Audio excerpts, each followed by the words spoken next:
ہم سب زندگی میں کسی نہ کسی چیز کے پیچھے بھاگ رہے ہیں، ہے نا؟ ایک بہتر نوکری، ایک بڑا گھر، زیادہ فالوورز، زیادہ اثر رسوخ۔ ہر صبح ایسی دوڑ میں شروع ہوتی ہے۔ ہم کامیابی کے اس تصور کے لیے اپنی پوری توانائی لگا دیتے ہیں جو معاشرے نے ہمارے لیے طے کیا ہے۔ لیکن کیا ہو اگر کامیابی کا یہ پورا میٹرک ہی غلط ہو؟ کیا ہو اگر یہ ساری جدوجہد، یہ پوری دنیا جس کے لیے ہم اتنی محنت کرتے ہیں، محض ایک کھیل ہو، ایک عارضی تماشا؟ آج ہم اسی گہرے خیال پر بات کریں گے۔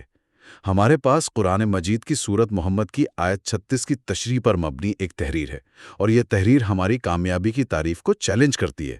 تو آج ہمارا مقصد اس تحریر کا گہرائی سے جائزہ لینا ہے اور یہ سمجھنا ہے کہ 1400 سال پرانا یہ متن آج کی تیز رفتار زندگی کے لیے کیا معنی رکھتا ہے۔ آئیے براہ راست اسی آیت سے شروع کرتے ہیں جو اس تحریر کا مرکز ہے۔ اللہ تعالیٰ فرماتے ہیں، انما الحیات الدنیا لعب ولہو وان تؤمنوا وتتقوا یؤتکم اجورکم ولا یسألکم اموالکم۔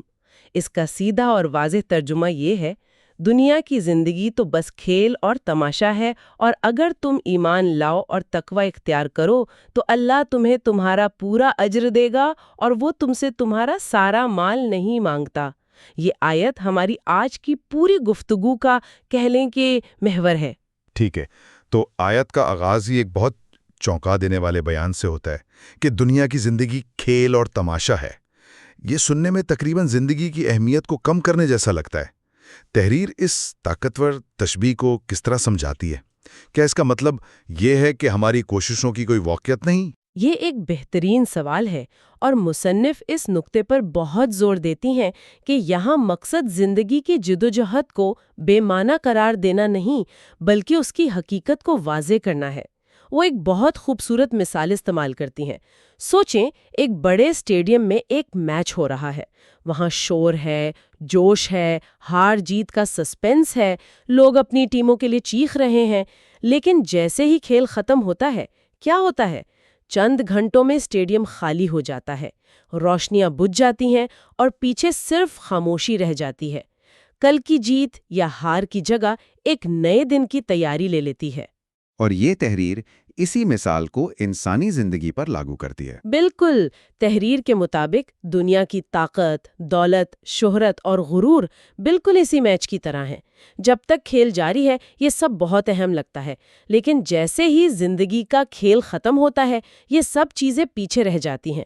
مصنف ہمیں یاد دلاتی ہیں کہ آج کا دولت مند کل مٹی کے نیچے ہوگا، آج کا طاقتور حکمران کل بے بس ہو جائے گا، اور آج کا جیتا جاگتا انسان کل ایک یاد بن جائے گا۔ جی، تو کھیل اور تماشا کا مطلب یہ نہیں کہ یہ بے معنی ہے، بلکہ یہ کہ یہ عارضی ہے اور ہمیں اس کی عارضی نوعیت سے دھوکہ نہیں کھانا چاہیے۔ یہاں عربی الفاظ لعبن و لہون بھی استعمال ہوئے ہیں۔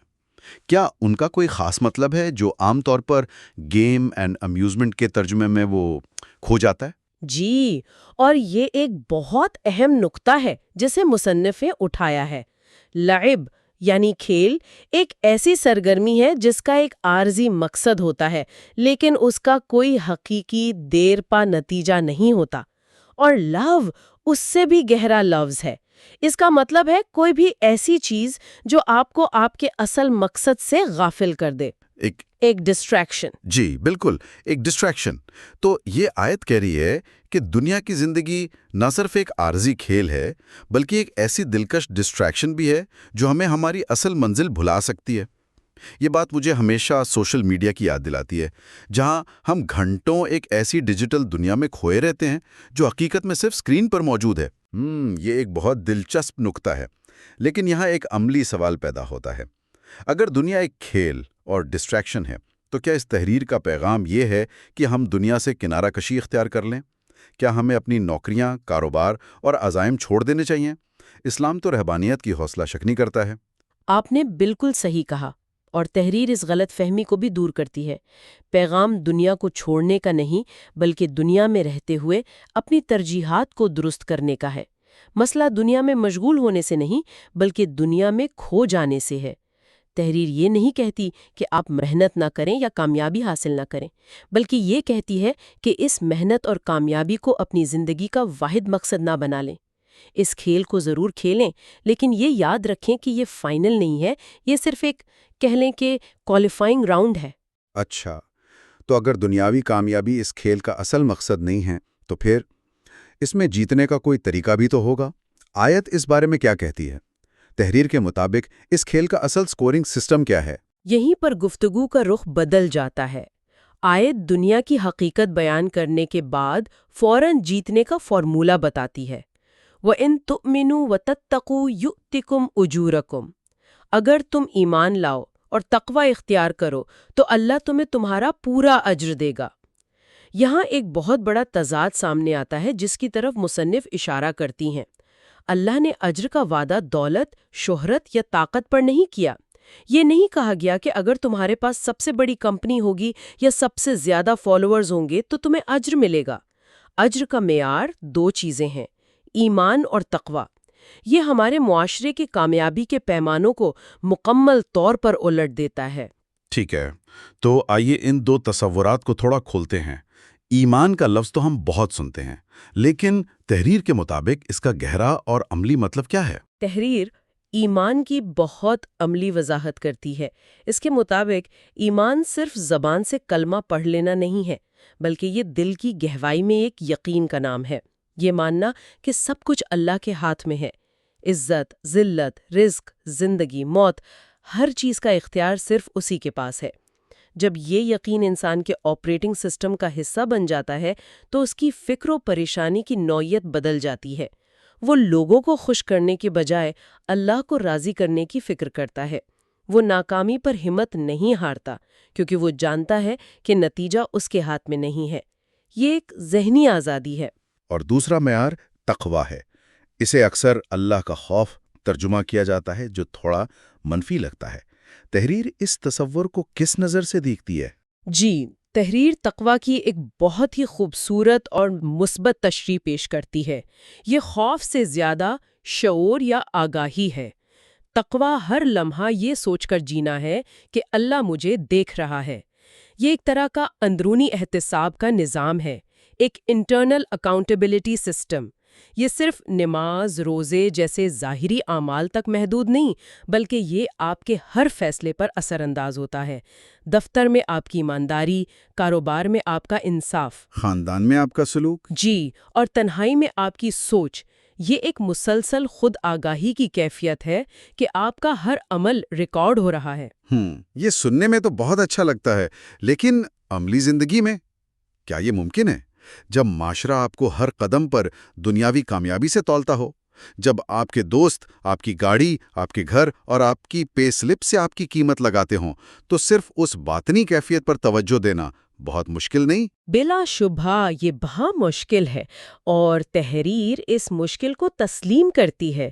یہ کوئی آسان راستہ نہیں دکھا رہی، لیکن وہ یہ دلیل پیش کرتی ہے کہ یہی حقیقی اور پائیدار کامیابی کا واحد راستہ ہے۔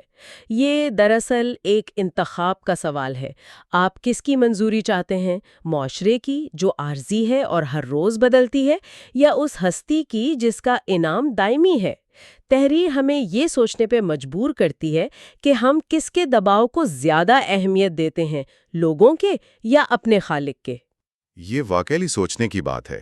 اچھا، اب آیت کا آخری حصہ آتا ہے، اور یہاں مجھے ایک تضاد سا محسوس ہوتا ہے۔ ایک طرف اجر کا اتنا بڑا وعدہ ہے، اور فوراً بعد اللہ کہتا ہے وَلَا يَسْأَلْكُمْ أَمْوَالَكُمْ، یعنی وہ تم سے تمہارا سارا مال نہیں مانگتا۔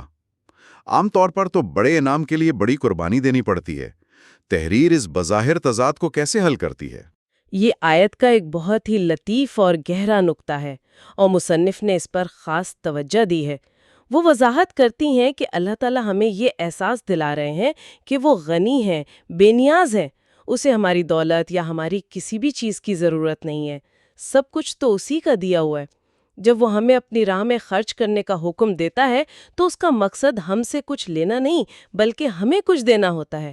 یہ ہمارے لیے ایک موقع ہے۔ ایک موقع؟ تو یہ خرچ کرنا دراصل ہمارے اپنے فائدے کے لیے ایک طرح کی سرمایہ کاری خرچ کرتے ہیں، چاہے وہ کسی غریب کو دیا گیا صدقہ ہو، کسی بھوکے کو کھلایا گیا کھانا ہو، یا کسی یتیم کے سر پر رکھا گیا شفقت کا ہاتھ ہو، وہ در حقیقت ہمارے اپنے آخروی اکاؤنٹ میں جمع ہو رہا ہے۔